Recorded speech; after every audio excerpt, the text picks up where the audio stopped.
Bonjour à toutes et à tous, merci de votre très belle fidélité. Les paraboles sont des histoires souvent un peu étranges et surprenantes.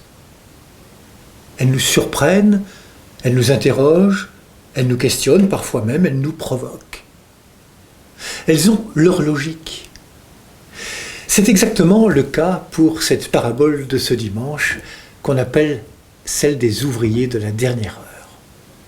Cette parabole n'est pas en effet un modèle de justice sociale. Pourquoi ceux qui n'ont travaillé qu'une heure toucheraient-ils autant que ceux qui ont peiné 12 heures durant? Mais n'oublions pas que c'est Jésus qui la raconte et qu'on ne peut pas soupçonner Jésus de faire un éloge de l'injustice. Alors regardons de plus près. La vigne, c'est le royaume de Dieu. Le vigneron, c'est Dieu. Les ouvriers, ce sont les hommes et les femmes, c'est l'humanité. Ce vigneron est un peu surprenant. En tout cas, il n'est pas ordinaire. On n'embauche pas une heure avant la fin de la journée. Vous savez, il me fait penser au berger qui ose quitter ses 99 brebis pour courir après celle qui est perdue. Ou encore à ce père de famille qui accueille son fils qu'il avait quitté et dilapidé tous ses biens.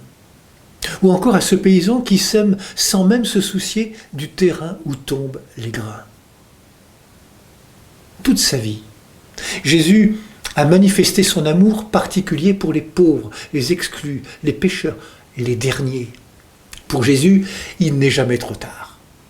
Dieu ne regarde pas au mérite. Un homme est toujours un homme.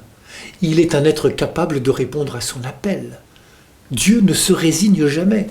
À ses yeux, il y a toujours un chemin pour l'homme. C'est pourquoi il ne cesse d'embaucher, il ne cesse d'appeler. Il se déplace. Dieu rejoint chacun de nous à l'heure où sa liberté intérieure se fera disponible à l'inattendu de l'amour. Certains seront rejoints dès le début de leur vie, d'autres feront le parcours souvent sinueux d'une existence ballottée par tous les vents contraires, de l'éphémère, du superficiel. Dieu sait attendre, car l'amour est patient. Il n'est jamais résigné, il est toujours en alerte. Il va chez les pécheurs, il mange avec eux au point d'être traité comme un buveur et un glouton. Il fréquente des publicains, des gens de mauvaise réputation. Il parle à la Samaritaine, il refuse de condamner la femme de mauvaise vie. Vous savez, il est plus facile d'être conforme que d'être authentique.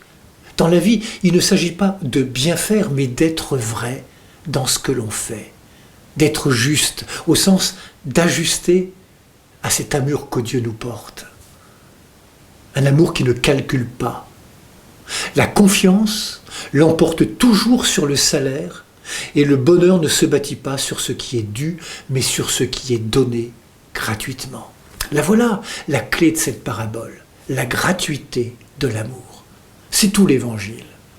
Dans cette parabole et dans tout l'Évangile, Dieu nous dit qu'aucune de nos infidélités ne lasse la fidélité de Dieu. Dieu est patient. Attend l'heure où nous serons enfin prêts, même si c'est la 11e heure, à répondre à son invitation à rejoindre celles et ceux qui travaillent à sa vigne. Dieu nous appelle, il nous envoie, il nous embauche et nous propose l'aventure du royaume. Il nous redonne ainsi notre dignité. Si Dieu embauche, c'est parce que nous existons, que nous avons du prix, que notre vie a du sens. La vigne qui nous est confiée ne se limite pas aux 4 murs de nos appartements. Elle est vaste comme le monde. Il y a du travail, car le monde a mal. La terre a mal. Il s'en faut de beaucoup que les fruits de la vigne soient partagés entre tous les humains, entre tous les continents. Il est grand et vaste, le champ de la mission. La petite Thérèse disait « La mission, c'est aimer Jésus et le faire aimer ». Alors, au travail, il n'est jamais trop tard pour s'y mettre. Notre foi chrétienne nous met au travail. Allez vous aussi à ma vigne. Et n'oublions jamais que l'aventure de la mission façonne le cœur de celui ou celle qui s'y engage. Bon dimanche à toutes et à tous, prenez bien soin de vous et des autres.